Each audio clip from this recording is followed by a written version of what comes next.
Ms. Bliss is here representing Brenda Mortensen. I'll ask if Stephen Mortensen is on the line. Stephen Mortensen. All right, Mr. Mortensen, if you're here, make sure you're unmuted and state your name so I know that you're present. And Your Honor, I can just report to the court, Mr. Mortensen did in fact make that payment this past weekend, so it's likely he may not appear, given that it is a pay or appear docket. So he did make that $1,500 spousal maintenance payment to my client this past weekend, and I did receive some payments towards his attorney's fees in my office this morning. Okay, great. Yeah, I think that satisfies the pay or appear portion he paid, so we'll note that he was in compliance. And then we had talked last time that maybe 1 or 2 times more of compliance, then we might reconsider changing the pay or appear. But let's do one more month, and we'll kind of reevaluate at that time. Great, thank you. That works. All right, so we'll complete that. So this the next month schedule will be. Let's see. So we were doing I guess the last Tuesday of every month. I think I had initially put in my motion the 3rd Tuesday of the month, but I don't have any objection if we want to do it the last Tuesday of the month, just to ensure that month's payment had been made at least at some point. Yeah, I want to make sure maybe if there was a consistent pattern that we had established so that there's no confusion as far as Mr. Mortensen goes. If it was the third Tuesday, then let's probably stay with that. We probably changed it to this week just because of judicial conference. I believe so. Ms. Dow, so that would put us Mr. Eric Larson, and she's present. Ms. Winkles is here representing Ms. Sanchez. Ms. Winkles is present, and I'm just going to change my view to gallery so I can see if anybody else is here. I'll ask if Eric Larson, if you're on the line, please state your name. Your Honor, I don't anticipate my client being present today. Thanks. And then Davida Sanchez, if you're on the line, state your name, please. And I don't believe she's here as well today. Very good. Thank you. All right. So late yesterday, I received a copy of Dr. Lundell's report treatment plan, kind of expectation with timelines and the like. I received that, I believe, from Ms. Dow, and Ms. Dow, I think, included Ms. Winkles in that distribution, correct? Yes, Your Honor, I did. And Dr. Lundell actually sent us both the report. We've both Ms. Dow just got there first. We've both been sort of busy, and I happen to have it right there in front of me. So I got it filed and submitted to the court. I don't think that there's anything else to raise today. I believe we're on next week or the week after for who pays for it all. Yes, I filed a motion for a temporary order to sort out who's going to pay for this. I believe I scheduled it for the 17th. Okay. All right. Yeah. As far as the report by Dr. Lundell, that's great. I'm glad that it's completed. We have it. It's nice that he's got some particularized, goals and dates, and there's a progress to it all. So it seems very orderly, and meeting approximately between 6 to 12 times between now and possibly March.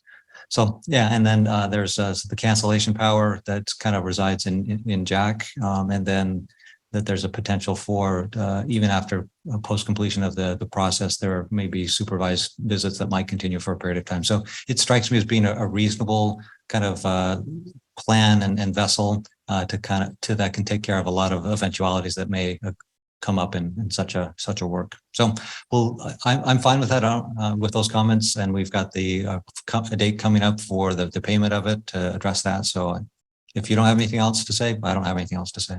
No, and I don't believe we need to schedule any further review hearings unless something comes up. And I'd agree with that. Let's wait for the first reunification visit, and we'll go from there. The mother sounds great. Thank you both. Appreciate it. It has been brought by Ms. Bliss on behalf of her client, related to a motion to compel request for production. So I'll hear from Ms. Bliss. And thank you, Your Honor. As the record is aware, I do represent Jacqueline Villasenor in this matter. My motion to compel pretty clearly details the timeline for Your Honor, but just as a recap, the initial request for productions and discovery was sent to Mr. Reed's office on January 27, 2023. I did receive some answers on February 27, 2023, but as Your Honor likely saw in the letter that I attached as an exhibit, those answers were largely incomplete. That letter was sent March 28, 2023. Upon receiving no response from Mr. Orozco or Mr. Reed, my office called to coordinate a CR26I conference. That was scheduled to occur on July 13, 2023. At the time of that scheduled conference, I was unable to reach Mr. Reed, at least at the forefront. I had sent an email correspondence encapsulating that we were to have a CR26I on this issue, and that a new date of July 28 was to occur. As I put in my note in my motion, I did connect with Mr. Reed later on that day, and he confirmed receipt of that email and receipt of an acknowledgement of that new deadline.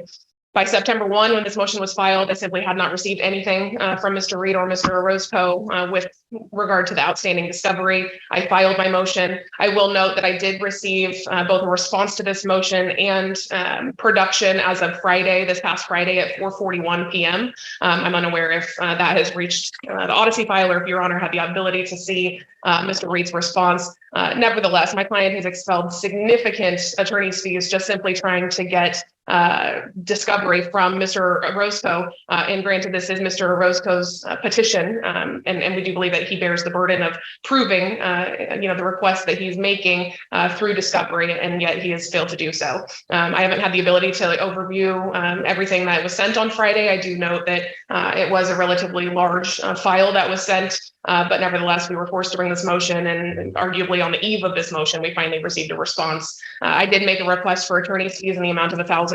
I am asking that that be ordered as well. Great, thank you. Mr. Reed. Your Honor, as we noted in our response, we provided the responses to Ms. Bliss on Friday. We recognized that there was time and effort that it took for us to get those responses from Mr. Orozco, but also that we're doing our best to comply. Again, Your Honor, we're doing the best we can to comply, and we have provided the responses. All right, thank you. Well, I'll note that the first efforts related to discovery were served in late January. There was a fairly prompt response back in February in less than a month, and then there was kind of silence, as far as actually final production until last Friday, the 22nd. The timing is not lost on me that there was a motion filed on the 1st, and then responses were gratefully received on the 22nd. So obviously the rules encourage encouragement and, of folks just working through the issues without having to come to court. I think that the length of time and that the responses have been out there without a supplement or completion or fullness, and also the timing of the motion and then the receipt of the fuller or more complete responses speaks to me that the motion was necessary to make that happen. So I'll award $700 of attorney fees. I'll cut it down a little bit because they were supplied, and we're appreciative of that, but I will award the $700. Thank you. Your Honor, I did provide a proposed order. So if you want to just interlineate that $750, and then the second paragraph, since it's been arguably provided at this point, we can go ahead and strike that. Okay, so that second paragraph is if petitioner fails to submit, to strike that. Correct. Okay, I'll strike that. And I changed the front page to $700, striking the 1,000, and I'm signing that now. Mr. Reed, any concerns with that, Melanie Anderson? And I saw Mr. Adagnostu turn on his camera, which tells me something. Yes, Your Honor. So I'm not involved in this matter, but I show up on the docket. I apologize. I hadn't filed a notice of appearance. It was a long time ago when I represented Mr. Anderson. So I just wanted to be here to clarify with the court that I wasn't served, and that's fine. I'm not involved in this matter. I got a withdraw now filed. And so Mr. Anderson is representing himself in this matter, unless he has other counsel. Okay. I'll represent myself today.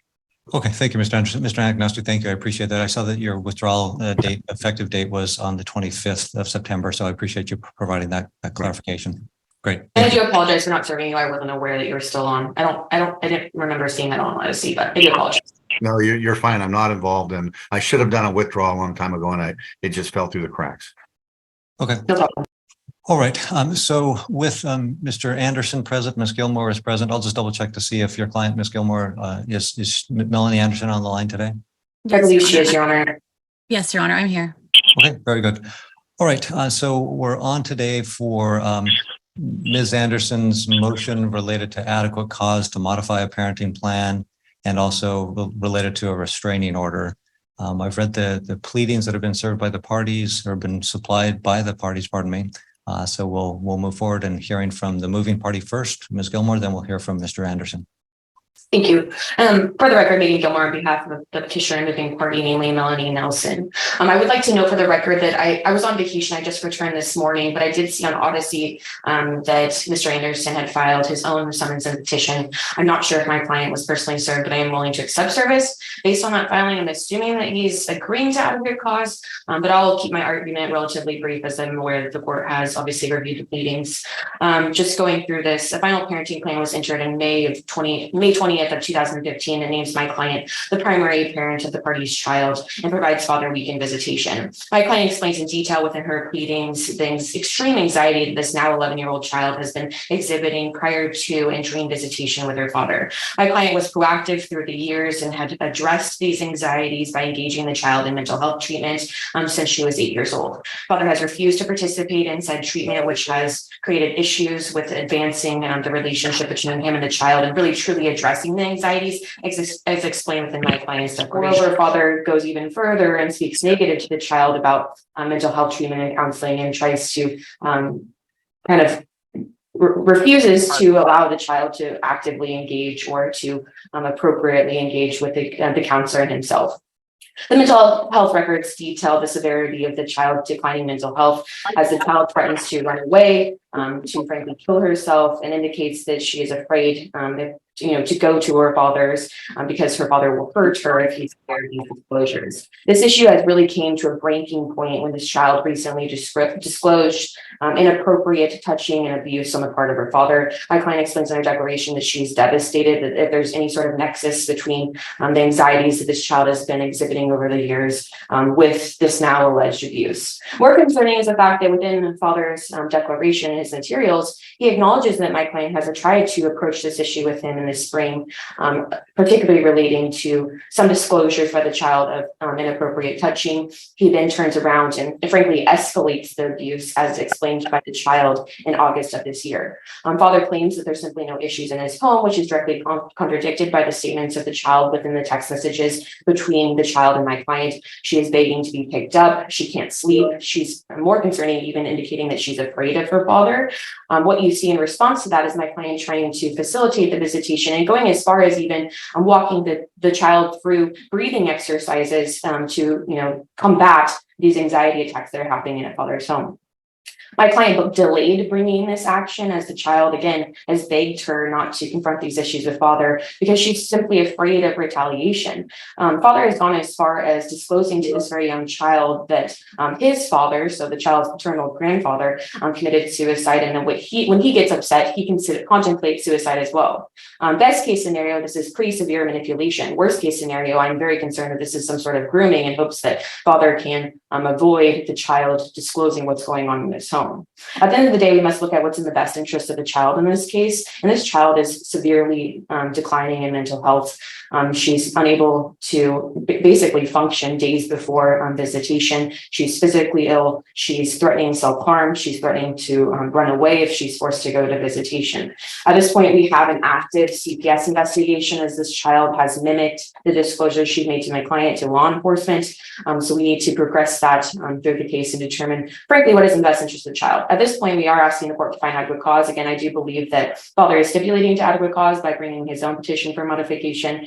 We do ask that there is no contact between father and the child while the CPS investigation is pending. We likely think this is a case that warrants an immediate GAL investigation to provide some sort of recommendation on what visitation should look like moving forward. If the court is inclined to provide some sort of contact, we think it's appropriate to have it in some sort of therapeutic supervised environment. We think at this point we need to kind of figure out the underlying reasons why this child is having such severe reactions to going to visitation with father. So we ask the courts be cautious in providing rulings relating to this child, as she is young, she is in a very vulnerable position, and she is frankly in fear, which is very unfortunate. So we do ask the court find adequate cause, adopt our parenting plan, and appoint a guardian ad litem. Thank you.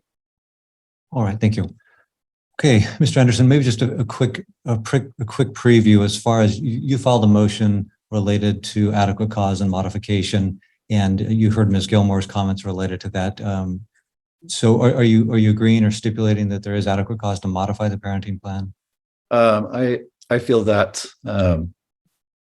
that there's not adequate cause to change the custody and towards mom. I feel that there's something going on between the care of my child, and that is deeply concerning to me. I've stated in my declaration that, and I understand that it's been acknowledged that she's been in counseling over the years, but I wasn't aware that there was a severity of what was going on, and a lot of that was because of what I witnessed and her sisters witnessed here at home. And that, I think, is the part that's deeply concerning, is the text messaging and things from our daughter to mom while she's here, because all we ever witness and recognize here is a happy, collected, relatively normal, calm little girl. And from the, I believe it was Exhibit B, it showed the screenshots of our daughter texting mom. And a lot of it seems really absurd, because when my daughters and I, when we all gather in the morning, the daughter in stake, in this case, is happy and joyous basically every single day. And my entire life with her, I've never recognized any issue whatsoever of anxiety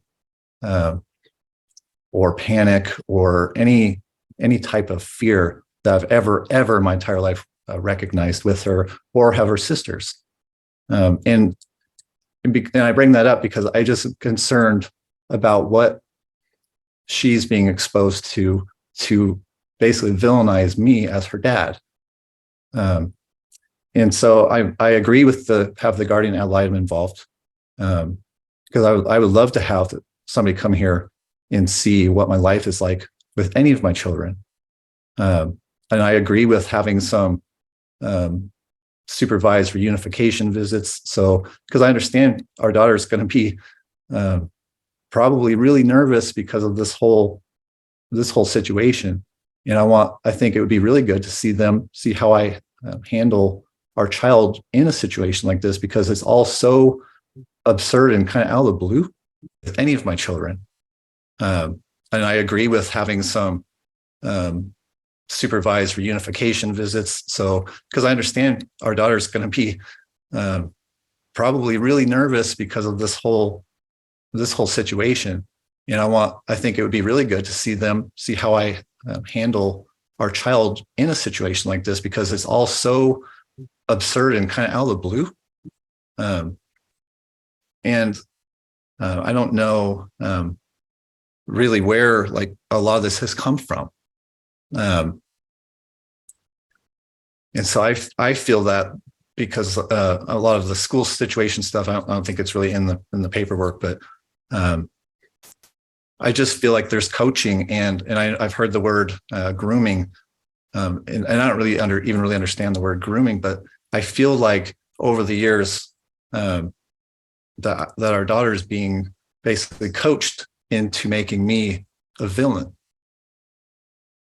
And that's deeply concerning. And I feel that what I provide here at home would be more beneficial to our daughter.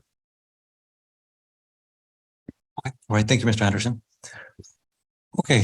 So there's a motion for adequate cause. The idea is that once a parenting plan is in place, we want to have some stability and want that to continue for a period of time and not disturb it absent some significant issue that prompts or requires some type of change. So here, I think, given the circumstances, that adequate cause is properly found. There's concerns related to on both sides. Mr. Anderson, he indicates that he's concerned that there may be coaching, which is causing the child to view him in a false light, and the mother is concerned that her daughter has panic attacks, exceptional anxiety, lots of fear, and other related concerns related to the CJAC interview and the topic and the content of that. So all of that, at least in my mind, equates to adequate cause. So I will make that finding of adequate cause to move forward and modify the parenting plan. Both parties agree that the appointment of a guardian ad litem is warranted. I think that's a good idea too, to have a third party investigate and dig into the issues and issue a report in a timely, if not quick fashion.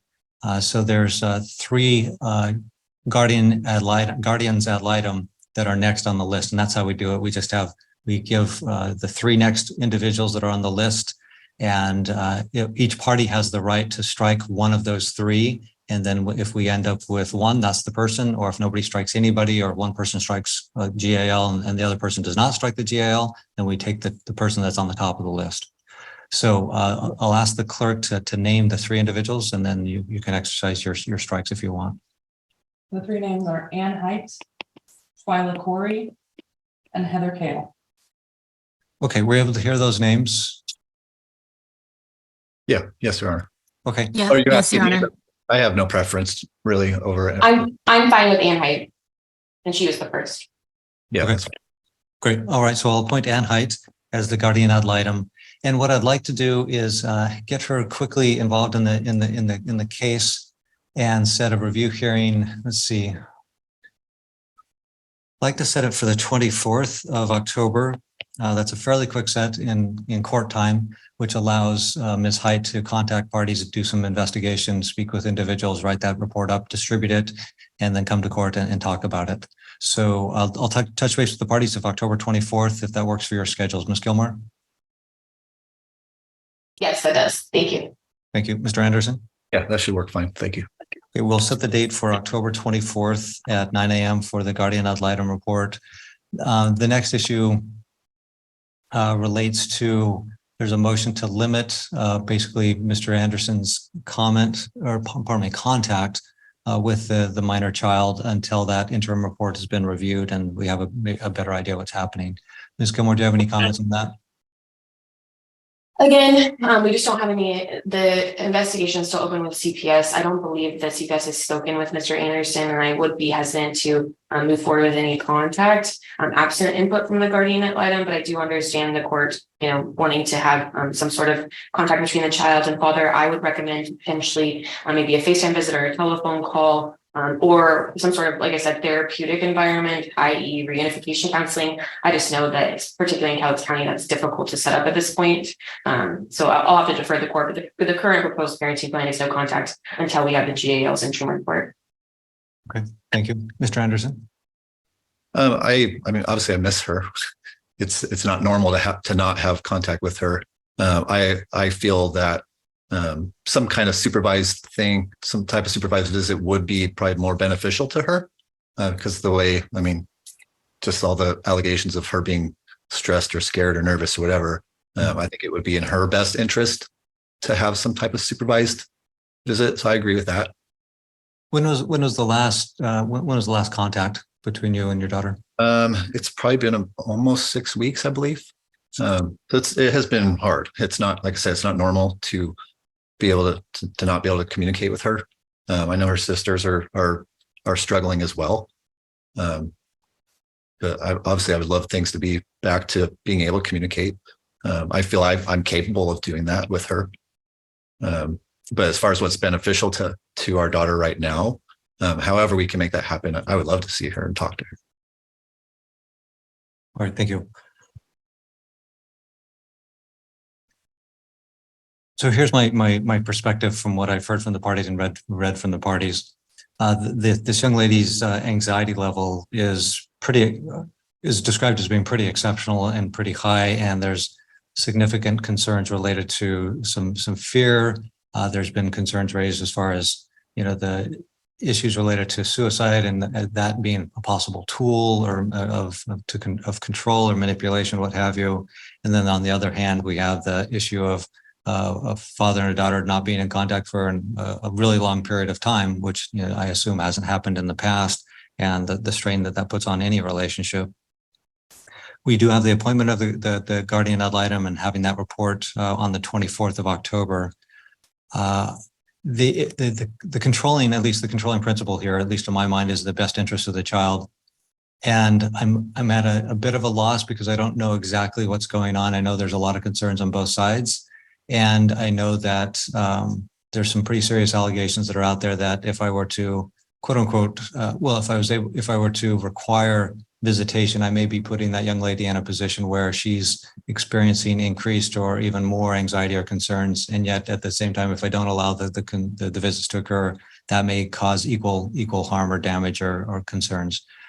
So I'm going to err on the side of caution in this instance and not allow any visitations until we have that interim report on October 24th. And I recognize that's an exceptionally long time, given that long time that there haven't been visits at this time, but I'm going to err on that side with caution. So we will, visits will continue to be suspended until we hear back from Ms. Height on the 24th.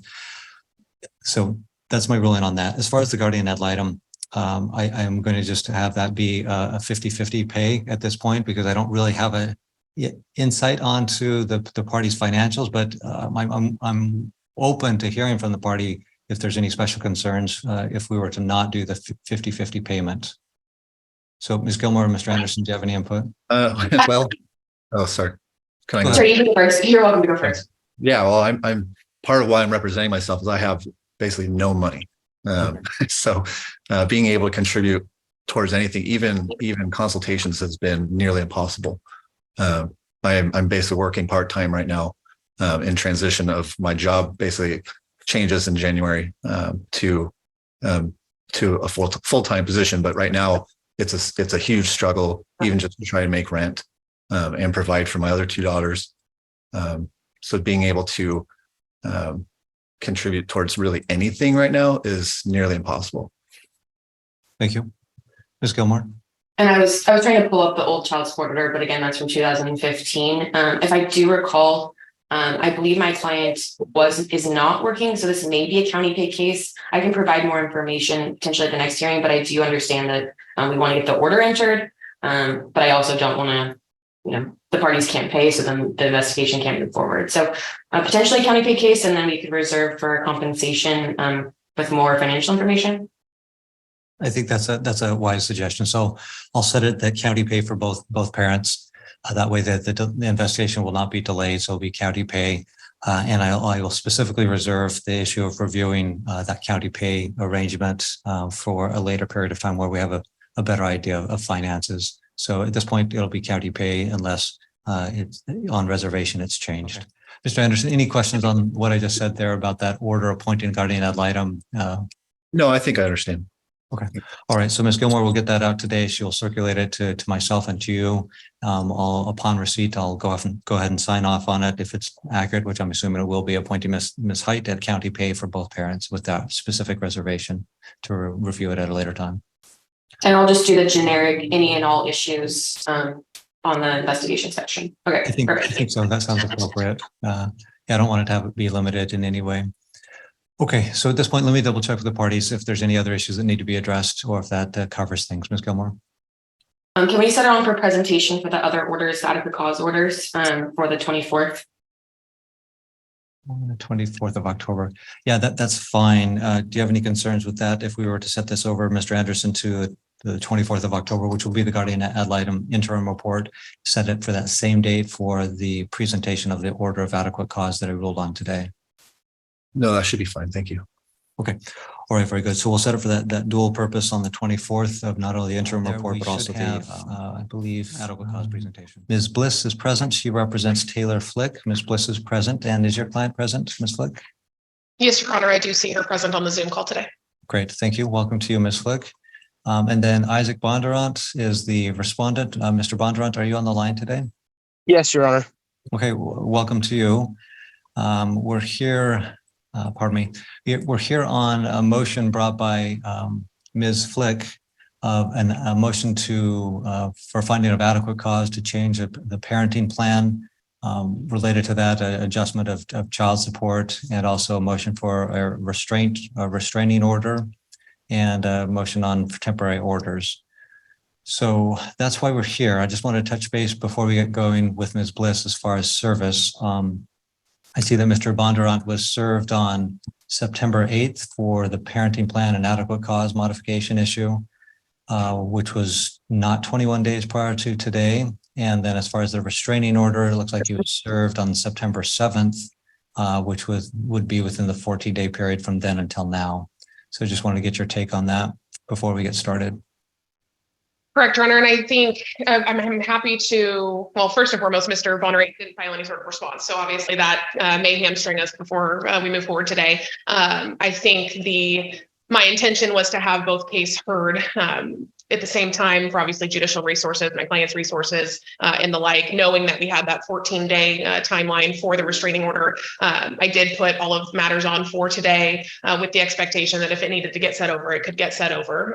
But obviously those timelines, especially on the restraining order, are pretty stringent. So. Okay. All right. Thanks. So, Mr. Bondurant, I just want to touch base with you. Looks like you received some paperwork from Ms. Flick's attorney on the 7th and 8th of September, and I wanted to touch base to see if you had filed anything or what your kind of where you're at with filing a response. Yeah, I'm still working on it. I would like to ask for a continuance. I have extensive evidence on my part that just hasn't been able to be heard. And I'm still going, so I would like to ask for a continuance, please. Okay. And then as far as a time frame of how long to continue this, we could look at probably a 2-week continuance would be proper, because if there's a response filed, then Ms. Flick and her attorney will have opportunity to reply to that. So that would put us to October 10th. And so I'll ask what the parties think of as far as October 10th, Ms. Bliss. I don't have any objection to that. I would just request that the immediate restraining order be extended until that point. Okay. On what grounds is this restraining order being put in place, Your Honor? That's a good question, Mr. Bondurant. In reviewing the case, I saw that there was a motion for what they call an ex parte or a one-sided input restraining order until a hearing can be heard on the matter. And that was entered on, I believe, September 5th. That was signed by Judge Basher on September 1st, it looks like. And that was based on a declaration that was filed on or about that same date of September 5th. It relates to, it looks like it's a 5-page document as far as the declaration, and then there's supporting documentation related to, and I can just share a little bit of this information with you. Concerns related to cocaine and fentanyl use, and also an overdose and being revived with Narcan. Concerns related to a DUI arrest happening on July 6th, and concerns related to a revocation of a prior deferred or diversion agreement on a similar charge, and concerns related to drugs and sales of drugs, and concerns of comments made about one parent to the child. So looks like that was the basis of that immediate restraining order. Could I respond to that? A few of those things, Your Honor, just real quick? You can, but not today, because that order is in place. And so it's in existence. Okay, CPS already has all the documentation, and I'll be able to provide supporting my case on this end. And I would also just like to respond. The DUI we're referring to is a DUI I was charged with when I was still married to Taylor Flick. I was just taking care of an old warrant I had on it. So that could be scratched off there. So yeah, I mean, with immediate ex parte restraining orders, it's obviously, like I said, it's a one-sided input. And so yeah, having your voice heard is super important, and that will happen if your schedule allows on October 10th. So I'm granting your wish to continue the hearing so you can have opportunity to submit your documents. And I'm just curious if October 10th works for your schedule. Okay. Also, Your Honor, that sounds perfect to me. I will be ready on that date. I would also like to, if you could put in the notes that I would like as soon as possible to have a guardian litem.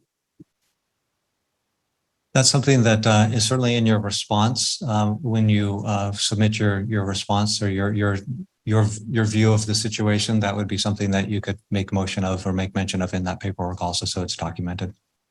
Okay, thank you, Your Honor. So I will continue the matter to October 10th, Tuesday at 9 a.m. I will also extend the temporary restraining order that was entered on September 5th. We'll continue that out to October 10th. I'm going to double check to see if on my bench here I have some documents that will do that. So bear with me just one moment. So I'll tell you what I'll do. Once we're done with the docket, I will find the appropriate document that I'm looking for that extends the existing ex parte immediate restraining order until October 10th, and I'll file that. Would it be easier for Your Honor? I did prepare for when the case began, I did prepare an immediate restraining order for this matter. Would it be easier for Your Honor if I forwarded that to you for signature and just simply put extended on there? I think that's typically how we do it when we extend them. Or if you want, obviously, if you want to prepare your own order, that's fine too. You know, if somebody's willing to do work for me, I'm happy with that. Okay. So, yeah, if you could do that, and if you could also include Mr. Bondurant in that distribution, so he knows what's being presented to me, that would be appreciated. Mr. Bondurant, do I have an email address for you so I can include that in? An email, please. No, you don't, but I can give you one. Okay. Okay. I will include that with an email to Your Honor. Great. I'll look forward to receiving that, and if it's in proper order, I'll go ahead and sign off on that and file that. And then we will then look forward to having Mr. Bondurant's pleadings submitted to the court and filed and shared with the opposing party. And then we'll be back here on October 10th to hear those issues and make some decisions. Absolutely, Your Honor. I look forward to it. Ms. Bliss, do you have any final issues? The only issue I have, Your Honor, is since we did set that 10th date, I would just ask that maybe Mr. Bondurant's pleadings be filed by Monday at the latest, so I can get a quick turnaround reply if I need to. Yeah, that's not ample time for me. I need more time than that. I'm sorry. Well, then I would ask we go beyond 10. I'm working without a lawyer, so I'm doing this all on my own. I'm going to go through CPS, child support, so I'm going to need a little more time than that. I appreciate it, though. How much more time do you need? 2 weeks, please. So 2 weeks. So you're asking then for your response to be due on the 10th. And then if that was the case, Ms. Bliss, then the hearing would have to probably be on the 24th or the 17th. That would be my request. Either is fine. Obviously, I prefer the 24th so I can get a turnaround less than a day or two, but I'll defer to the court on that. Okay. So Mr. Bondurant, as far as like I'm fine with extending and giving more time to get documents in to the court and to the other party. So that would put the 2 weeks would be the 10th. That would be the date you'd need to have your stuff filed with the court and distributed to the other party. And then we'd be back here on the 24th of October to hear everybody's argument. So we would not be gathering on the 10th. That would just be the date for your submissions. And then, but we would gather on the 24th to hear the argument from the parties. How does that look? That sounds all right, Your Honor. I appreciate you. Okay. All right, Ms. Bliss, that sounds like that's agreed. So we'll strike the 10th as the date that we're gathering and move that to the 24th of October at 9 a.m. And we'll have Mr. Bondurant's response Mr. Roberts to the pleadings due on October 10th. He represents William Agavino. Ms. Winkles is present. She represents Anastasi, Ms. Willett. And so let me check to see if Mr. Agavino, are you on the line today, Mr. Agavino? I am, Your Honor. I'm commuting into work, so my camera off, not to be a distraction, but I'm here. Okay, welcome. And Ms. Willett, are you on the line today? I am, Your Honor. Okay, and welcome to you also. We're here today on a motion related to, I usually put who brings the motion. I brought it, Your Honor. Thanks. So this is Mr. Agavino's motion related to a parenting plan, temporary parenting plan related to a past order and evaluations and visitation and the like. So I've read everything. Wow. I read Sorry about everything. So we're here today related to that. So I'll turn the time to Mr. Roberts and then to Ms. Winkles. Thank you, Your Honor. The court's read everything, so I'll make this as brief as I can. The court understands that there was a parenting plan in Oregon. Ms. Ouellette brought here a petition in Washington when she relocated 18 months ago in March of 2022 to modify the parenting plan.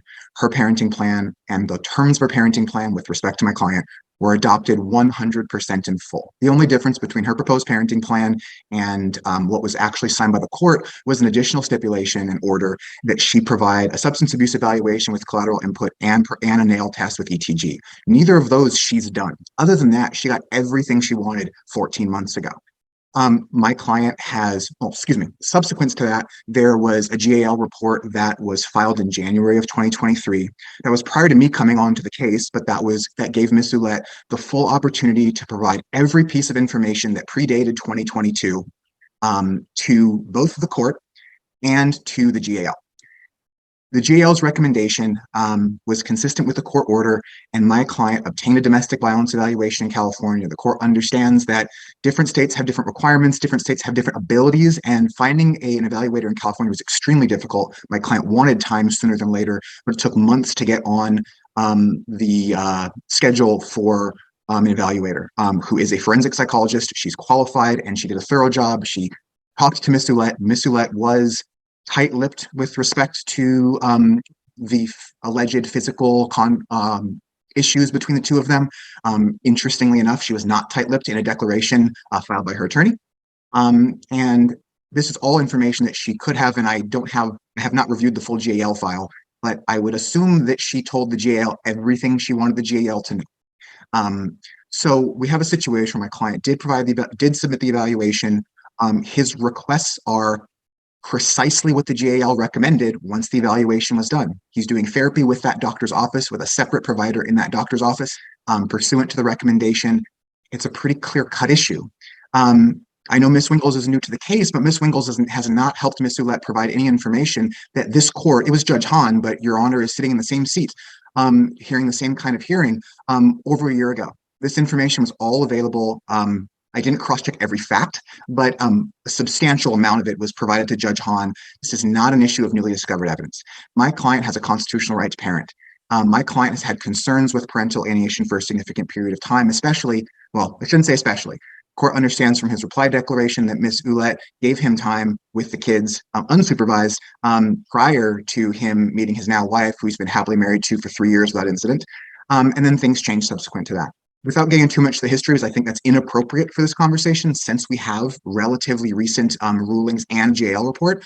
The parental alienation, however, goes to filing 300 pages in response to this motion, which is fairly straightforward. Did he comply with the requirements or not? And it's consistent with her June 28th late cancellation in violation of the parenting plan. My client didn't file a motion for contempt, although he would have absolutely had the right to.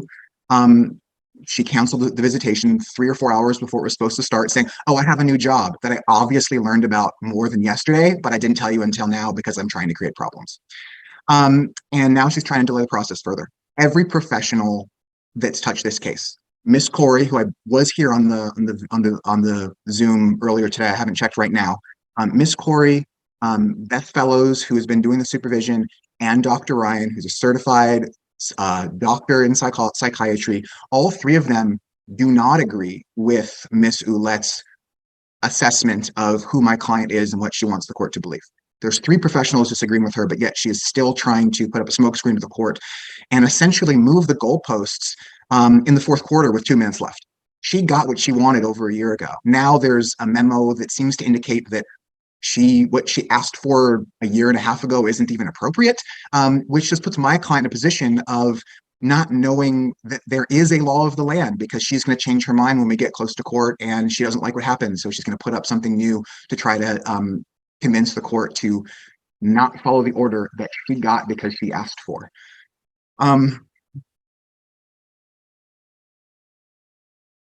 If the court wants, I'd like to reserve a bit for rebuttal, depending on what Ms. Winkle says, but that's the gist of it, Your Honor. It's a fairly simple request. We're asking for precisely what the GAO recommended. My client's done what he's supposed to have done. What happened 4 years ago happened 4 years ago. There's no excuse for anything, although not all of it is disputed. He was convicted of harassment, not domestic violence, but it was harassment of a domestic partner, so he had domestic violence terms. That's not disputed, and I expect Ms. Winkles to talk about that extensively. However, none of this information is new. The only question is, did he comply with the order and what visitation is appropriate? And we have a slew of professionals indicating that what he's asking for is reasonable and his constitutional right to parent should be granted.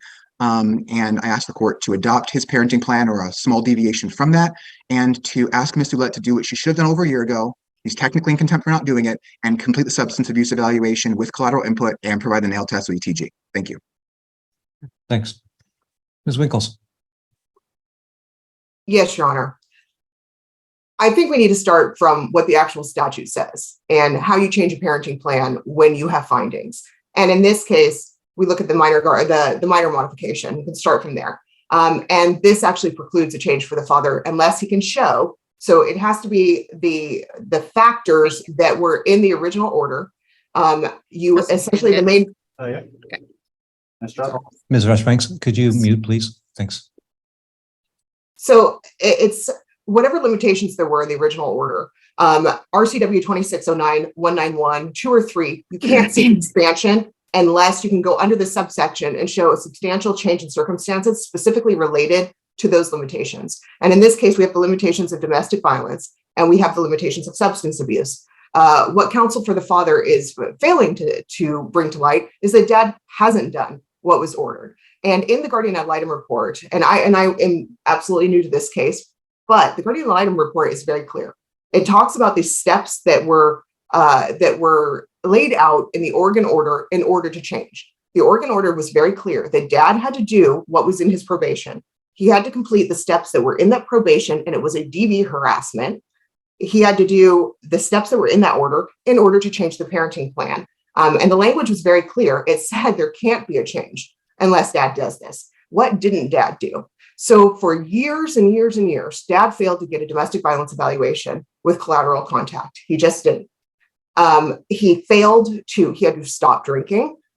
He had to have no contact with my client. He didn't do any of this stuff. What he did instead was continue to contact my client up until about 18 months ago. So saying that dad has done everything in his power to facilitate this, to make this right, that's not true. You'll see text messages, you'll see voice recordings that the GAL speaks about these. There is a clear and consistent violation of the no contact order, which was in the original. Dad hasn't stopped doing that. Dad, as recently as 2021, I believe December, dad was still doing it. In February of 2022, dad was hospitalized for drinking and got another DUI. We see no change. Recently as 2022, dad was still contacting my client. Dad's wife was contacting my client. You'll see text messages with that.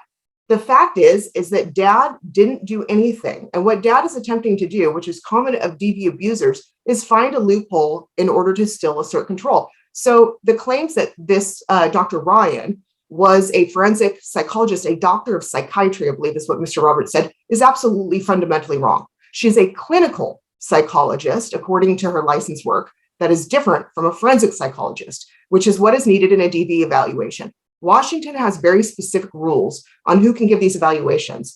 The judicial manual on domestic violence talks about somebody having specific treatment specific training in order to recognize who a DV abuser is. It was very interesting reading, but there's a lot that normal people like myself wouldn't figure out because you wouldn't expect a DV abuser to have these traits. That's why it needs somebody specific that has a significant amount of training and specializes in the area of violence and coercion and power. This evaluation had none of those hallmarks. It didn't talk about any of the things that you would normally see. It didn't give a definition of domestic violence. It didn't speak about the different forms of power and control. It didn't give the proper tests. The testing done were personality tests, which they found to be useful according to the judicial manual, but definitely not, it doesn't give a risk of is there DV. And I believe that's why the court orders these things. It's not just ordering them because it has to. And the court in the first case wasn't just ordering it to do it, to check a box. It was ordering it because the whole question is, what is the risk to the children here? And the fact is that this is not effective. Dad chose somebody. He claims he couldn't find anybody. There are a significant amount of providers in the state of California that work with the Department of Corrections, which provide fundamentally similar orders to the Washington orders. DCYF and the Child Protective Services in the state of California have very similar regulations. The fact that dad just happened to pick a person that has a psychology department that also is a real estate agent, apparently, that's just picking somebody, cherry picking a doctor very close to your house. It's not picking what the court has ordered. Dad had years and years to pick this person and chose to pick who he did. There's no written summary. There's no way we can know what she was evaluating, the test she was looking at, none of that. While she doesn't have to include raw data, she literally doesn't lay out anything in detail minus a little bit of the legal history, which she has completely wrong. It merely talks about a very brief incident and talks about how he was just having difficulties in this specific relationship, that it was just this person. But domestic violence literature tells, it's almost textbook, that it states that people without training will often think it's just that relationship, but that there's fundamental differences in power and control, and you have to look beyond that. So the fact that her legal history is written in such a way as to kind of tick all the boxes of what not to do is concerning. There is a lot missing, but more than that, it doesn't meet what the GAL has asked for. He hasn't done what he's supposed to. He was supposed to do an evaluation that specifically gave this history, specifically did what the court originally ordered him to do. He hasn't. Dad hasn't done what he's supposed to. Dad was supposed to stop drinking years ago. Dad relapsed. Dad was supposed to leave my client alone. Dad hasn't. The fact that dad hasn't done anything that he's supposed to do doesn't mean that he should suddenly just get visitation with the children. It's not changed. Since probation, he's not changed. He's off probation. Dad managed to skirt through it and not have to do what was ordered for him. That's a problem. There's a reason they order those. There's a reason, because treatment is necessary. To have a DV evaluation from somebody who had an ex-wife that wrote a letter in saying she was abused, to have my client have a history of abuse with police reports that were documented, to have text messages that were abusive between father of my client and Mr. Agovino, and a third party and Mr. Agovino, to have all of that in front of a domestic violence evaluator and to say no treatment is absolutely wrong according to the state of Washington. There are treatment recommendations for, number one, if you get a conviction, treatment is ordered 12 months. And so it is concerning all of the so-called professionals doing this. So we have the California one, which is a clinical psychologist that has no training in DV. We have Holly Fellows, Beth Fellows. Beth Fellows wrote the declaration apparently, but Holly Fellows was the supervisor. She is the office assistant at the family supervising facility. She has no training in DV. And Mr. Agovino is very smart. He's very smart. He's very charming. It's probably not appropriate. There's a reason the court has ordered these things, because he's so charming, smart, intelligent. You need somebody trained in domestic violence. Until he goes and actually gets the treatment in DV and gets evaluated for that, he remains a danger.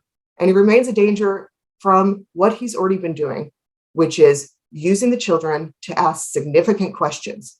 It is an interrogation when he's with the children. It is not a meeting. It is not a chance to bond. It is a chance to get information. That's a problem, and that's concerning. And until we have DV evaluation with treatment, until there's some sort of significant change, you see dad is still, there's no remorse in his declaration. He's still blaming the victim. He's still doing everything that somebody that hasn't gone through treatment does. So my client asks your honor to keep the status quo. He hasn't met he hasn't met the statutory requirements to change this, to keep it as it is, in order dad to actually go get an evaluation from somebody that has specific DV training, that can do a DV evaluation based on the same standards as the state of Washington. Thank you. Thank you, Ms. Winkles. Mr. Roberts. So with respect to procedurally, there's no CR 59 or CR 60 motion to vacate the order that mother asked for and got granted. My client is taking the next step based on the order that was in place because mother asked for it. So I think that this request to go back to the statute and have those conversations, which I'm not acknowledging that Ms. Winkle's position is correct, but even to have that conversation is outside of the scope of this hearing. We filed a motion pursuant to a presumed valid order from June of last year, and now it's being attacked in a procedurally inaccurate and invalid grounds. If she wants to bring that motion, we can have that, but that motion's not present. Um, Secondly, she says that you can't seek expansion without complying with the statute. Mother requested these terms for expansion. The GAL put in her report these terms for expansion. With respect to my client being not being on probation and not complying with those terms, the hearing last year and the GAL report both post-dated his probation terminating. We all know that when you have terms of probation that exist during time A and probation is terminated, that those terms of probation cannot always be, number one, they're not ordered to be complied with anymore. Number two, they can't. My client's view and presentation of not having the ability to get the DV evaluation in California for this period of time is consistent with Olivia Lovely, who is someone that does DV evaluations in this state and is well respected. And she said that in my personal experience, in Exhibit 1, I believe it was to our reply declaration, in my personal experience and Mr. Agabino's assessment and what he's telling me, that's consistent and that is true. So Ms. Winkles can tell the court that this isn't how it works in California, but we have Olivia Lovely, who is the professional in this field, saying this is how things usually work and actually is really difficult. The delay makes sense based on what I know as a professional doing this for years. Can you go back to that? And so you were talking about Olivia Lovely's input, and you said that was on Exhibit 1 of our reply declaration should have had a letter from her stating that I might have closed it. It was a letter from last year that she gave to him. This is the first time he's filed it with the court, but it starts off by saying this letter is to clarify what appears to be the obstacles Mr. Agabino currently faces regarding obtaining a DV evaluation in California. Because he can't get it in Washington because he lives out of California, and in California there are because of California's practice, there are obstacles in getting that lined up for him. Yeah, I remember reading that, and I'm just trying to find it again because that kind of prompted some questions in my mind. Do you know when that was filed, the date? It was I didn't check the stamp. I don't have my conform copy in front of me, but it was the reply declaration. I think it should be Thursday or Friday. It was the most recent reply declaration, Exhibit 1. Okay, there it is. Thanks. Let me just take a moment just to read over that just a moment. Of course. And Your Honor, can you also look at CP 45 on page 2 as well? It kind of goes with that Olivia Lovely. Sure. So this letter is to clarify what appears to be obstacles Mr. Agabino currently faces regarding obtaining a family law domestic violence evaluation through the Superior Court. It appears Mr. Agabino is required to obtain this evaluation through a divorce proceeding. He approached this provider for such a service. However, due to licensure law in the state of Washington, as a provider, I can't do it. These types of evaluations for residences, I think she's saying outside of Washington. She said, I'm not licensed in California. That's where he lives. I can't do that for Mr. Agabino. Furthermore, according to Mr. Agabino, California's current practice regarding DV concerns is to only provide treatment, not evaluations. Their treatment expectation is a standard 1-year program.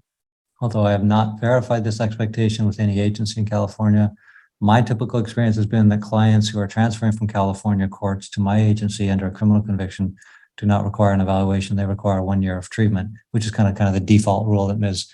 Winkles was mentioning. This personal experience in Mr. Agabino's report appeared to concur. I hope this helps.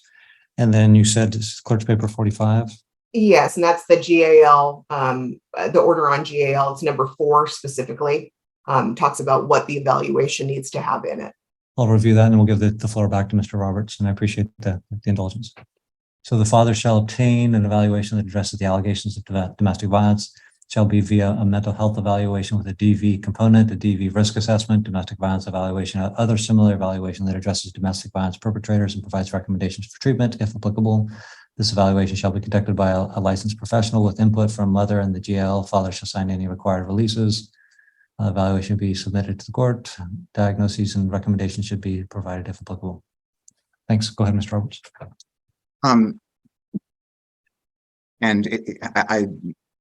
Dr. Ryan is a licensed professional, and the order does state, or similar report, which is different in every state. And the report does have a mental health components. It does have a DV component, and collateral information was provided. When you say it had a DV component, what does that mean? With the evaluation from Dr. Ryan?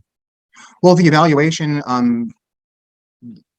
speaks to Ms. Ouellette with respect to the DV history, and looking through the report itself,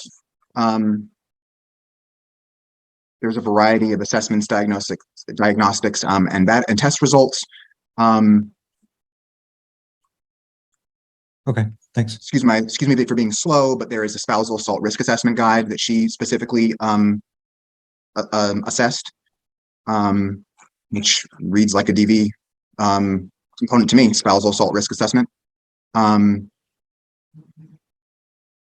So I would stipulate that is, she covers the DV component. If the court wants to get into those details, I suppose we can do that, but she covers the grounds that she was ordered to do by the GAL, and I think that is it should be sufficient. There are a variety of DV evaluations that I've seen. Some are less thorough than this that I've seen and have not been issues.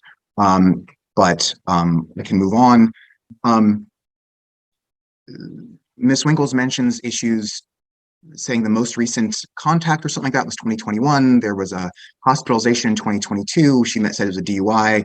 It was a heart issue, as I understand it. But nonetheless, both of these issues predated both the GAL report and the last hearing where mother got what she wanted. She mentions that my client's wife contacted Miss Ouellette as if that is a problem. My client's wife is one of the contact people so that my client does not violate any contact provisions. The contact is supposed to be between my client and Miss Ouellette's father or my client's wife. So that's not a slight against my client or an issue of some kind of insinuated harassment. That's the contact person. So there's also, Ms. Winkles mentioned that about the supervisor is not versed in DV training. This is about the children. The question in front of the court is what's best for the kids, and my client has a constitutional right to parent. The supervisor who has been, Beth and Holly have been doing the supervision, as far as I understand it. My client confirmed that this morning. Both have been doing it depending on the day.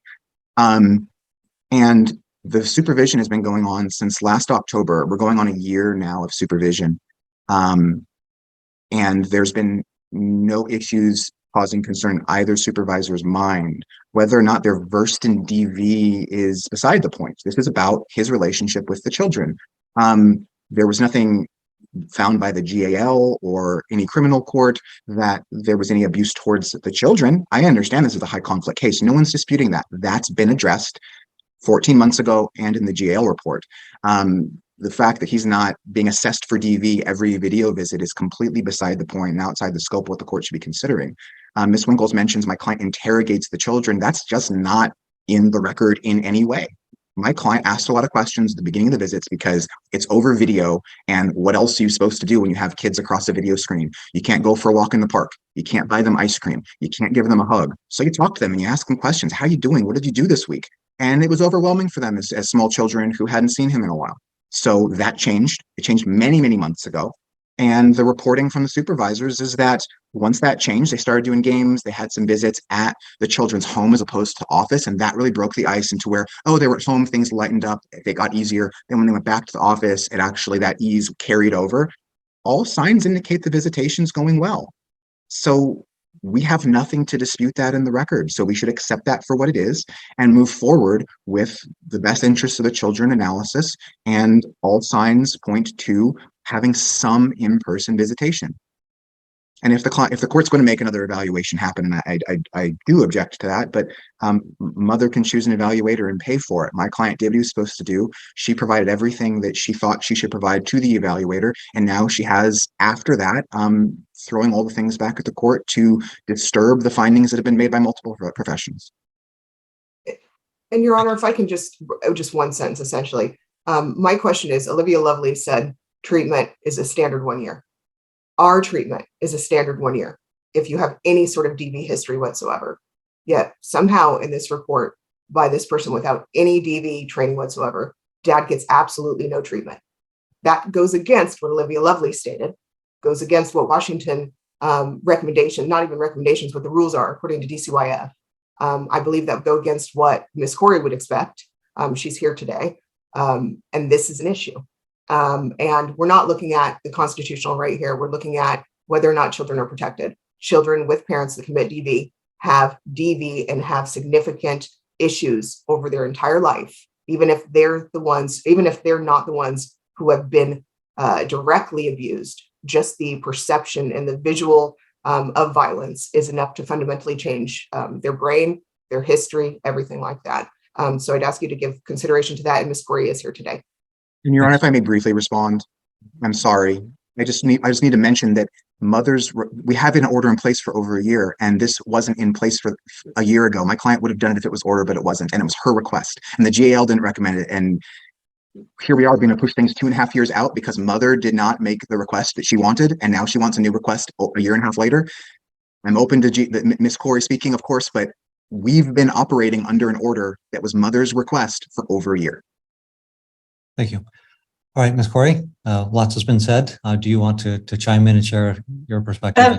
I guess the only thing I have to add is regarding the psych eval that Mr. got. When I received that report, I was unfamiliar with the domestic violence assessment that was used. So I reached out to Ms. Lovely and asked her about it. And it's called the Spousal Assault Risk Assessment, or SARA. And I just reached out and asked if she was familiar with this assessment and if she could tell me a little bit about it, because the result of the evaluation to me did not coincide well with what I had seen throughout this case. Ms. Lovely replied to me, "I'm familiar with this, Sarah. I don't use it. It has limited value to me." I wonder, did the evaluator collateralize the information, as that is one of the expectations in the use of SARA? So I had reason to reach out and ask about this assessment because it isn't the normal one that we see in domestic violence assessments. And Ms. Lovely is such a wonderful resource for us here in our community. It was very difficult to get any kind of domestic violence evaluation done in this case. And when I finally did get it, I was actually surprised that it had been done. And the result was that I did question this particular assessment and the results of that eval.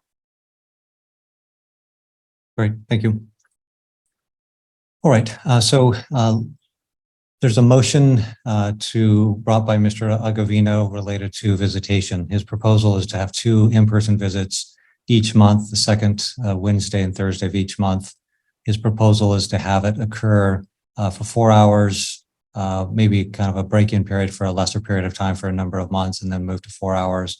And then his proposal is to, after 5 months of successful in-person visits, to expand that to it being unsupervised, but keeping the same 4-hour Wednesday, Thursday structure.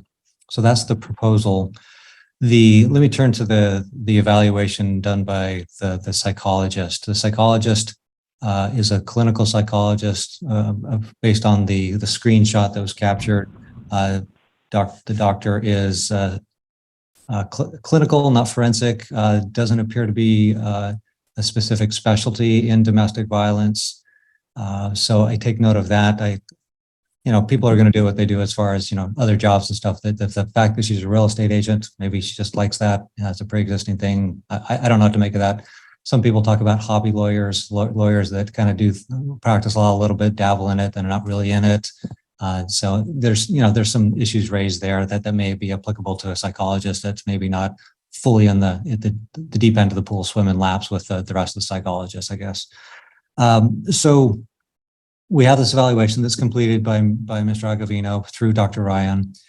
And that's, what struck me, the first thing that struck me when I read the doctor's report was, it said this person is an honest individual. That struck me as a little bit weird. I could say a doctor saying consistent with facts, or that was coordinated or corroborated by other sources. So that's the first thing that kind of popped up out at me. So I'm like, okay, here we go. So let's see where this goes. And then the depth of the assessment into domestic violence was what I'd call domestic violence light. I don't think it really dug into the issues, what I normally see with a domestic violence evaluation. That domestic violence is its own dynamic of, as people have said here today, power and control.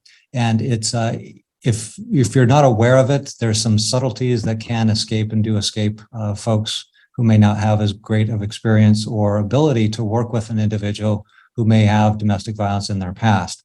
We know that Mr. Agavino has had issues with domestic violence. At least there's been a conviction where he spent 6 months, I think 6 months-ish, incarcerated for some activities. And there's a portrait painted. Let me just mute this person just a moment. There's a portrait that's painted of Mr. Agavino as being highly controlling and fitting the view that Ms. Willett has of him as a domestic violence controller. So Ms. Corey brings up the issue that she was surprised by the evaluation results that said no treatment. I was surprised by that. I think anytime there's a significant amount of information, including convictions, and there's a recommendation of no treatment, and there's no showing of any past intervention to address issues that have occurred in the past. To me, that was concerning, and it gives me pause. Notwithstanding that the SARA, the spousal assault risk assessment, was completed. That was one diagnostic tool that was used, and there were others, but they were not directly related to domestic violence. They were of different variety. Mr. Agavino argues that the order was exactly what Ms. Willett asked for previously. I don't disagree with that. What I do see here is that there was, I'll call it a DV-ish evaluation completed that allows for the modification, kind of the procedural argument that Ms. Winkles brought forward, that there was sufficient compliance with that to allow for some modification to that order. So because of that, and also the guardian ad litem report, which that paragraph that I read into the record focused quite a bit on domestic violence and the dynamic, and I don't think that has been fully vetted by this evaluation, to be frank, in reading it. So as far as the issue of the parenting, so domestic violence can seep into any relationship through a variety of sources. And I think here the concern is that if there is in-person contact between father and the children, that will be a tool to attempt to control Ms. Willett in some fashion. And they point to questions being asked to the children of what's going on with mom or the house, and maybe not so explicit, but maybe in a more subtle fashion in trying to acquire information that might lead to continuation of that dynamic in this pretty strained relationship. So I take that into consideration. I also take into consideration that our parents are our parents. We don't get to choose them. They are what they are. And hopefully, like all parents, we can make improvements of our parenting and our person for the benefit of our children. So the motion to allow for the in-person visits, I'm going to allow that they will occur on the second Wednesday, the second Thursday. They must be supervised, and it must be supervised by an individual who has training in domestic violence and who has had experience of more than a year of supervising individuals with domestic violence issues. And I'll say that Mr. Agavino has domestic violence issues. So it has to be an individual that has been trained in domestic violence dynamics, how they play out, how they manifest themselves. And it has to be, that experience has to be in excess of a year. Before I go further, I'll finish this and I'll go to my next thought.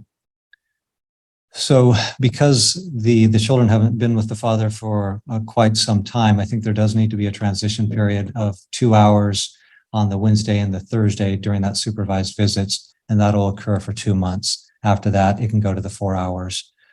And that will be done through a supervising agency with, again, a person that has that training and experience of in excess of a year.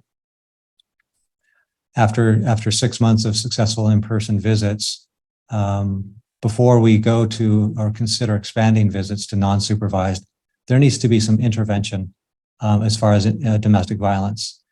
People that are perpetrators of domestic violence do not magically morph and become non-domestic violence persons. There needs to be significant effort and significant input to make that dynamic change, or at least to tamp it down and keep it under control. It doesn't just fade. It doesn't fade. There has to be intervention. And I recognize from what I'm hearing from Ms. Lovely and what Mr. Roberts is saying is that finding a licensed clinician that's licensed, would have to be dual licensure in Washington and California, is going to be difficult. But in the state of Washington, our legislature, via the code provisions, has made specific direction for the citizenry of Washington, which include Aaron and Alyssa, the children. So those standards, I think, must be applied within the state of Washington, because that's what the legislature said needs to happen in this state. So those children are the benefactors of those regulatory details. So before the visitation of Mr. Agavino and his children can expand to unsupervised, there must be a Washington DSHS approved domestic violence evaluation completed by Mr. Agavino. He has to commence treatment and has to be involved in that treatment for at least 3 months. If the treatment is less than that, okay, that's fine. But if the treatment recommends that it's at some period beyond 3 months, he has to be involved, commenced, and actively participating in that treatment for 3 months before the motion to expand can be brought. I think that's critical because, as I said, without intervention, we as humans have a difficult time changing out of that power dynamic. Ms. Willette will need to complete a hair follicle test within 3 days and submit that to all parties in the court, including the GAL, and that the SUD evaluation will need to be completed within 30 days with distribution of that to the court, the other parties, and Ms. Corey. Excuse me, Judge. Ms. Willette, I'll speak on your behalf. 2 quick things. My client did do a hair follicle last year. I was not in the case. I do have it. I will file that. Obviously, if Your Honor wants another hair follicle, we will do that as well, but I will put the old one in. The only question she has is, the children have sports every day but Wednesday. Is there a way to do it only on Wednesday so that they don't miss sports? Or I'm not sure. This is just my client's request. So the kids have sports on Monday, Tuesday, Thursday, Friday, Saturday, Sunday? Ms. Willette, I believe that is the case. They have different sports. So one child will have it different days and the other child will have it on the other days. So that's what it turns into, every day besides Sunday. So they have Wednesday and Sunday, I believe, available. And the rest of the days they have sports. I believe the current visitation is on Thursday, so I'm not quite sure I'm following here because they're already seeing dad those days. Well, just for the video visits, I think that's different. It's on Wednesday. The supervised visitation's on Wednesday at the moment. Okay. So one difficulty is that because it's supervised, often supervisors don't do what we'll call field visits, that they like to have it in a controlled environment. Although I'm not saying that has to be that way. So the concern is that one child on the Thursday, one or both would miss out on some athletic events. So the children are 7 and 8. Athletics teach wonderful lessons and principles to children. They promotes teamwork and understanding, working with a group, teaches responsibility, a whole host of good things. Sometimes some of those good things have to give way for the parenting issue. So they'll have to give way here. All right, no problem. Mr. Roberts? I have a couple questions if we're ready for that. Ready.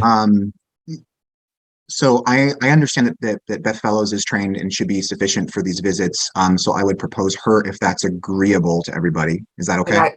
I would object. Ms. Fellows doesn't have the requisite training in domestic violence itself. I believe Allison Long, who is a social worker, is somebody, I have not spoken to her on this, is somebody who does supervised visitation that has a significant DV training. I'd ask that If we can't agree, we ask the court to appoint somebody. We could get on as early as next week if your honor agrees. I just wanted to look into the background. I believe Beth Fellows has significant training with CASA and things of nature to do with the children, but not necessarily domestic violence. So off the top of my head, I don't recall if Miss Beth Fellows has certificated training in domestic violence. My assumption is that she has had significant experience with that. And again, my concern is that somebody that will be supervising and that will make sure that if there's any subtle attempt of power and control or gaining access to the other parent or digging up information, they'll be attuned to that and put a stop to that. That's what I want to see happen. So Ms. Fellows, Beth Fellows, has significant experience. If she has that training, has had domestic violence training, I'm fine with her doing that. It doesn't have to be extensive because I think that provides at least a ground level, base level that she's aware of the issues. And then I think the experience speaks a lot. Can we get clarity on what kind of training? Because Beth Fellows, her daughter, messaged my client during this proceeding and said she has the training. However, I don't know what exactly you want, and I'm anticipating a high conflict issue here. Can we get guidance from the court about what's necessary so that we don't have to come back and take your time? And Your Honor, my client really objects to the same people. The children were essentially made to do this training, and there were the questions. Nobody questioned all these questions. Nobody mentioned domestic violence. There was already a declaration written that dad's ready for this. My client's request is that we find somebody completely new so we don't have this high conflict.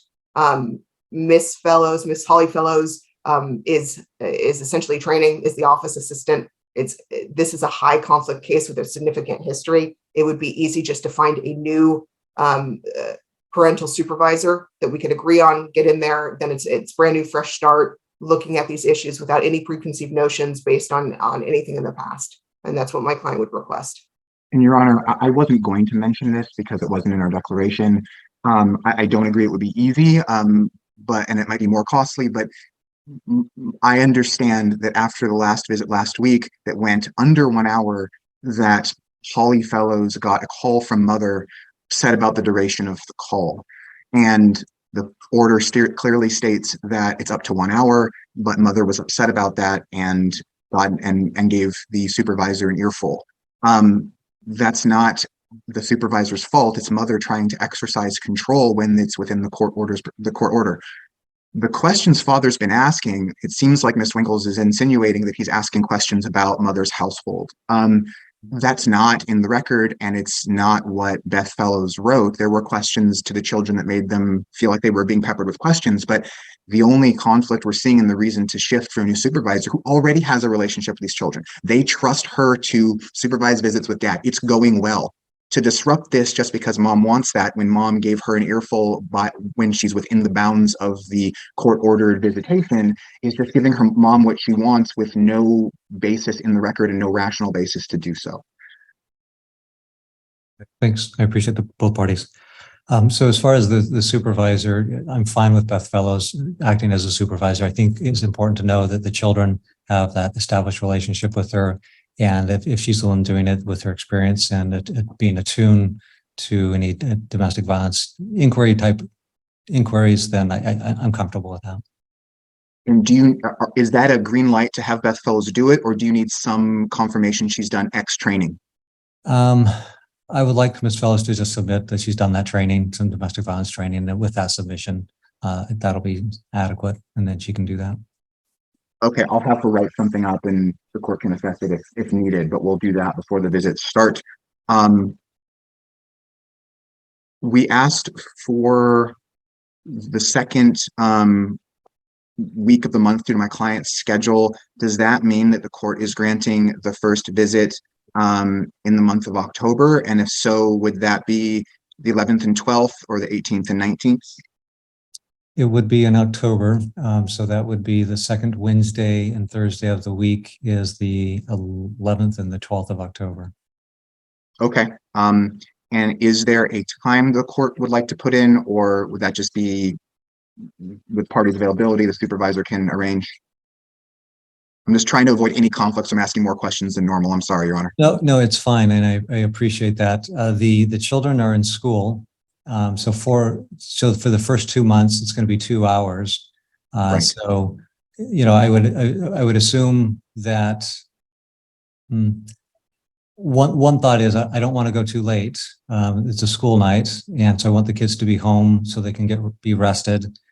So if we were to say that, from say 4 to 6, that allows time to get home from school, kind of get settled or get prepared, go to the visit. There may be snacks there. Hopefully that wouldn't interfere too much with dinner. There's a bunch of aspects to consider. So that's one option. Another option is from 5 to 7. It still encounters that dinner issue. So I think if it's from 4 to 6, that allows the children to get home, get settled, get ready, go. And that if dinner is provided by father, that's great. If not, then mom still has enough time to get that done and get the kids fed and then get them home and do what they need to do and get in bed for later in the evening. So 4 to 6 for the first 2 months. Thereafter, the 4-hour time frame becomes a little bit more challenging in that I think we would probably have to start at say at 3. And I don't know what time the kids get out, and I don't know schedules, but a 3 to a 7 time frame strikes me better than a 4 to 8 p.m. 8 p.m. strikes me as just being a little too late. So maybe a middle ground would be 3:30 to 7:30. Okay, So- I hope we can work on that, on the order between parties, and maybe come for a presentation hearing and pencil that in if we need those finer details addressed. I'm fine with that. I recognize I'm kind of throwing some spaghetti on the wall, hoping it sticks, and I'm not sure exactly what the situation is with the parties. Okay. As for the video visits in between the in-person visits, can we keep those the same as they are? There's been no motion to change that. Great. I'm going to put everything as clear as I can in the order so we don't have hopefully any gray area. And with respect to, okay, does the court or counsel have any, I'm asking for a little bit of assistance here if it's available, with respect to the domestic violence evaluation. I know we've had some issues. We can reach out to Ms. Lovely again. I think my client already did that and there was just a lack of where we could get with her, but we can follow up again. Same with Ms. Corey. But I'm just trying to figure out how we can make that happen, and if we have some guidance about that, because I think my client tried, reached a wall, got the only person who didn't have a year wait list to get an evaluation, and here we are. But he wants to make sure that he does what he needs to do ASAP. And if the court has any specific guidance on that, certainly appreciate it. Or if not, we can just do our best to get there. So here's my take on that, is that there's pretty specific guidance of what that intervention strategy should look like in the WAC. And it provides a lot of information of how that should be carried out. So I recognizing finding a dual licensed person in both states may be a difficult task. There's probably somebody out there, but it may be difficult. So if a counselor that has training in domestic violence in California can mimic or come very close to the type of requirements that the WAC requires for DV, that would likely be adequate. But my first and foremost request would be somebody who is licensed in both states, because if they're licensed in Washington, then they know the ins and outs of that domestic violence evaluation and treatment. But if that's not possible, and there'd have to be a showing that there was an exhaustive search. If that's not possible, then the mimicking, I guess, could occur by somebody who's trained in domestic violence and has experience in domestic violence, and then the mimics the Washington requirements. Okay. And final question: the hair follicle, the original order was with ETG. So I want this order to be specific that it is, and I don't think that the prior test she got was an ETG, which was the problem. So I would like the court to specifically order 10 panel with ETG, and then we can go from there. With the ETG, that's going to detect alcohol? Yes, and that was the concern. That was the finding or the order last year, and that was not done as far as I understand it.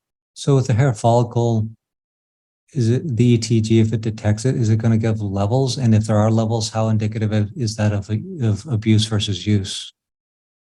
It I believe just it's goes back 72 hours for the ETG and just shows use. It doesn't show abuse. It doesn't give a value or a cutoff. It shows whether or not you've consumed alcohol within the last 72 hours.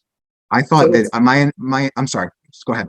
Thought you were done. So it's a different test than the hair follicle. So the ETG component is actually a different standalone test to the other. And what it does is it looks for the breakdown of certain substances in ethanol, and it shows that for 72 hours. Some can go back as much as 5 days, depending on the test. I don't believe we have one of those facilities in Longview, although one of the GALs did find one of the, it might actually be Beth Fellows may have found one that does go back that far.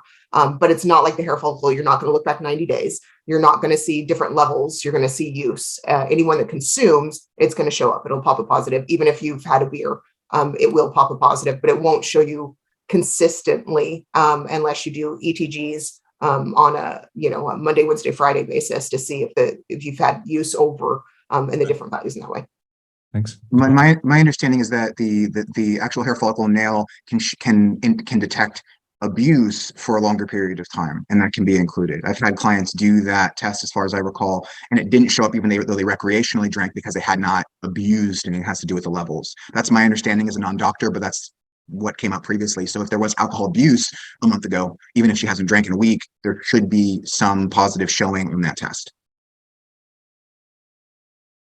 When you say abuse, I mean, what does that look like? That like further down the hair follicle, because of growth, it's going to say, okay, there's a spike here and it's like a darker color or whatever their chemical reaction is.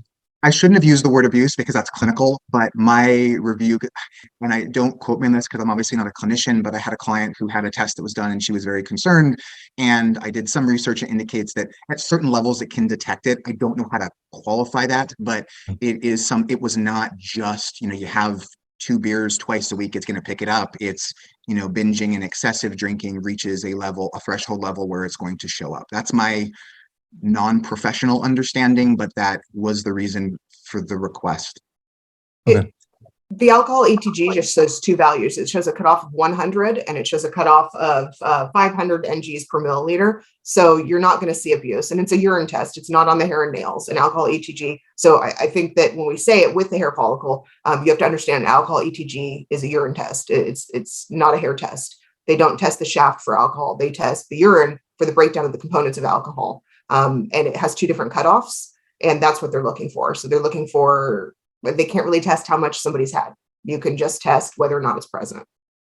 Okay. And there should be, there is an ethyl glucuronide test in the 10 panel. I pulled up an old case of mine where that was done in the same test with amphetamine, 10 panel with ethyl glucuronide in the same test itself. So it's been done at Legacy Laboratory Services in Portland. I don't know if there's one local. Otherwise, my client worked nearby, so got it done there. Thanks. As far as the 10 panel test, I'm fine with that, and I'm fine with the ETG tag along testing also. What that's going to tell me, I don't know. It tells me that maybe somebody drank alcohol. If it's at a different level and the lab wants to tell me something about those levels, then they can certainly tell me about those levels. So I'll authorize that and require that. So the 10 panel with ETG. Okay. And the SUD is with collateral information to begin within 30 days? Yes. Okay. I think those are all my questions. Thank you. Ms. Winkles, do you have any? No, Your Honor. As far as a presentation date, could we take a look at that? And Ms. Petrie is joining us, and it looks Maybe like 3 Ms. weeks Sullivan is also with you. Yes, Your Honor. And Ms. Rushbanks is present, and is John Sullivan, looks like he's on the line. Mr. Sullivan, can you hear me? Yes, Your Honor. Okay. All right. So it looks like everybody's present. I've reviewed all of the pleadings that were submitted by the parties. This is I'm gonna make sure if I got this right. So I've got a motion to shorten time to serve by email, and there's a motion to serve, there's a motion for a restraining order and a motion for a temporary family law order related to the marital home, Lily, the dog, attorney fees, vehicles, debts, and the like. So that's why I think we're here, and you all can tell me if that's correct or not correct. I can update you on that, Your Honor. We have reached an agreement that Mr. Sullivan can remain in the marital home pending its forthcoming listing and sale. We also can withdraw our request to serve by electronic service, as we now have an acknowledged receipt of service from Ms. Rushbanks. So the issue is really before you, and my client has possession of the dog and she simply wants that confirmed to remain in place pending the divorce action. So the request before you really boiled down to, Your Honor, just division of personal property, as we stated, each hold on to their own. Attorney's fees and the restraining order. So I think those are the only things that we really need to address today. Okay, thank you, Ms. Petrie. Ms. Rushbanks? 2 points, Your Honor, just regarding the topics of discussion. To Ms. Petrie's point, the parties have not agreed to sell the home. I don't know if that was intended. And then to be said, and then I was also not notified of any motion to shorten time or email service, if that was something that was filed, and I just wasn't aware of that. We actually never picked it up from the courthouse after it was filed because we were able to work out an arrangement. And I wasn't notified that ex parte contact was happening. Well, there was a motion filed with the court. So it's in Odyssey, and that made a request to shorten the time regarding the motion to serve by email. I guess the point I want to make on the record is that I was clearly counsel on this case, and if there was ex parte information provided to the court regarding that motion, even if it was never picked up, that just seems inappropriate that I wouldn't have been notified. But anyway, it seems like it's water under the bridge because we have agreed to service at this point. Anyways, and we can proceed on all these temporary orders issues, including the immediate restraining order, Your Honor. Okay, so are you in agreement that the issues before us today are confirmation of the location of Lily the dog, where she stays, the property issues, the restraining order, and attorney fees? Yes, Your Honor. Okay. All right, then maybe we could just let me ask Ms. Rushbanks as far as your client's position related to Lily the dog. At this point, Your Honor, counsel had mentioned that in the interim, since we last saw you, we did reach an agreement on some temporary property issues as far as immediate use and possession pending this hearing. And my client did relinquish the party's dog, and I believe he's fine with her maintaining the dog at this time pending the final resolution of this case. Okay. All right. So I'll endorse that. I'll endorse that Lily, the dog, stays with Ms. Sullivan until trial, and then we can address that issue at trial. All right. Very good. So with that said, I apologize. I failed to note. I believe this is Ms. Sullivan's motion related to the property restraining order and attorney fee. So I'll hear from. And is it Ms. Petrie or Ms. Petrie? And I apologize if I've been mispronouncing it all this time. It's okay. It is Ms. Petrie. Oh, I'm sorry. Okay, Ms. Petrie, go ahead, please. It's okay. Thank you, Your Honor. Your Honor, with regard to our request, we are requesting that since he is going to remain in the home, he pay the mortgage, both mortgages and whatever else encumbrances are associated with the home and his own utilities. I don't think there's an objection to that. With regard to the request for attorney's fees, Your Honor, I'd like you to review the declaration of non-service that we submitted in this case. It shows 15 attempts to serve Mr. Sullivan at his home, where he states he has been this entire time. He would look out the window and see that it was either a process server or the police, and he would not open the door. And if you read the most recent one, he actually tried to use his vehicle to run down our process server. So there's a declaration within that affidavit from the process server about what happened that morning. I'm sorry, that afternoon. He blatantly avoided being served with the family law action as well as the restraining order. I understand that the restraining order, we have competing restraining orders, and each one ordered the other out of the house. So I understand why he was doing it, but that is just no justification for not answering the door and clearly evading service, which cost my client money. So we are requesting $3,500 to recoup these costs and fees associated with trying to have him served, only to have to come to this agreement and then have counsel accept service. His behavior in this regard was outlandish, unreasonable, and unnecessary. Even when it was just our divorce action, it was just the process server trying to serve him with the divorce action, not even the restraining order. He would not open the door. and she's the one that he tried to run down with his vehicle. So we are requesting a reimbursement of those costs and Ms. fees. Petrie, I apologize for interrupting. Just so all the parties are aware, there's just a general rule that I have in court for everybody. Everybody gets the free say, and any expression of, disagreement, nodding heads, rolling eyes and the like. I appreciate people not doing that because I just like to listen to the facts. I recognize that much of what one party says, another party's going to completely disagree with and maybe even vehemently, but to nod a head in disagreement or roll eyes would be inappropriate. So thank you. Ms. Petrie, go ahead, please. Thank you. He can remain on the home, and just so that council is now on notice, we are requesting that the house be prepared for sale and listed for sale as soon as possible. He needs to stay away from her. With regard to the restraining order, he has been verbally and emotionally abusive for years, and he calls her names. He follows her around. He checks up on her. They've basically been separated and living as roommates for the past 15 years, and yet he still won't leave her alone. He calls her names, he belittles her, he gaslights her.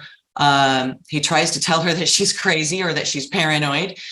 That is classic gaslighting. His aggression towards her is abusive. He may not have laid a hand on her, but he did on August 6th when he pushed her to the ground and she fell and she was hurting and could not get up for quite some time. So he has committed abuse against my client. She does not want to have anything more to do with him, and she wants to be protected. He is in the possession of firearms, many of them. They are in his gun safe. He even has the gun that he gave to my client because she returned it to him. So she has no guns in her possession. He has all the guns, and my client is scared. He clearly displayed some anger and resentment in his responsive declaration about her inheritance. He states that they had been expecting the inheritance from her father. That's not true. My client actually never expected to receive a penny from her father and was actually told by her aunt that she probably wouldn't get anything. So there was never any kind of expectation of an inheritance from her father. She was shocked. That wasn't in the pleadings. She was shocked when she actually did. So the objection is noted and it's sustained. He says that it was always talked about, that he's bitter, Your Honor, that she's ready to move on and not take his abuse anymore. She's fearful that he is going to stalk her. She thinks he knows where she lives right now. And just his actions with the process server, Your Honor, with using his vehicle as a weapon to try to get away from her, shows what he's capable of. And so we are requesting a 1-year restraining order against him. The vehicles can remain in each party's possession as we had requested. She'll pay her debts, he pays hers, or he pays his, but we are requesting attorney's fees, Your Honor. In response to his request for attorney's fees, he says that he doesn't have the ability to pay. Well, I looked at his financial declaration and his net income is $5,425 per month. And his expenses are only $3,502 per month. So he's clearly able to live well within his means and have some just nice disposable income. He can certainly pay his own attorney's fees. My client's money has now been invested into an annuity so that she has a monthly income. She does not have access to the lump sum. He also gets Social Security benefits that are $1,000 more per month than what she receives. And he works and he receives a pension. She only has SSI income of $827 a month and this annuity that she just recently got in May of this year. So for him to say that she has substantial retirement income is completely false. And even by his own financial declaration, he still makes more money than she does on a monthly basis. So I find his request for attorney's fees very disingenuous, and especially in light of his efforts to evade service. I think that really affects his credibility here. All right, thank you. Ms. Rushbanks. Thank you, Your Honor. A point about the financial declaration. I was just looking at that, given counsel's comments regarding his net income. There must have been a typo from my office on the totaling at the top on page 1, 5,425.67. That's not accurate. Clearly, by looking at page 2 and page 3, you can see the full breakdown of my client's income. his gross income, and then his resulting monthly net income of $3,122.88 from his job.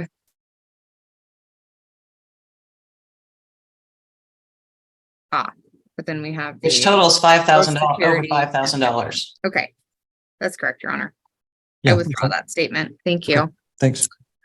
Your Honor, today my client is asking that the immediate restraining order be dismissed against him. He denies, as Your Honor is aware by reading the pleadings, that he ever acted aggressively towards his wife. In fact, the opposite is true. Earlier this morning, Your Honor, we had a full testimony hearing for the protection order before Commissioner Jill Carmi. And I've got a copy of her order. Thank you. And she did make a finding of domestic violence and did not find wife's testimony credible. And Commissioner Carmi had indicated that she was going to try to provide you a copy of that for today. My client is requesting to remain in the home during the pendency of the divorce, and which, given counsel's testimony, I don't believe is currently in dispute anymore, although it was a question prior to this morning. And essentially, my client is requesting a status quo order regarding the property at this point. My client obviously has the dueling protection order that he was granted prior to wife's restraining order being sought. As Your Honor is aware, because we were, briefly in front of you, and we've been in front of the court numerous times to get to this point to date. My client was originally unable to get wife served, even after he had contacted her directly to arrange service. She had dodged service and then had immediately filed her own restraining order without informing the court of my client's protection order that was just granted.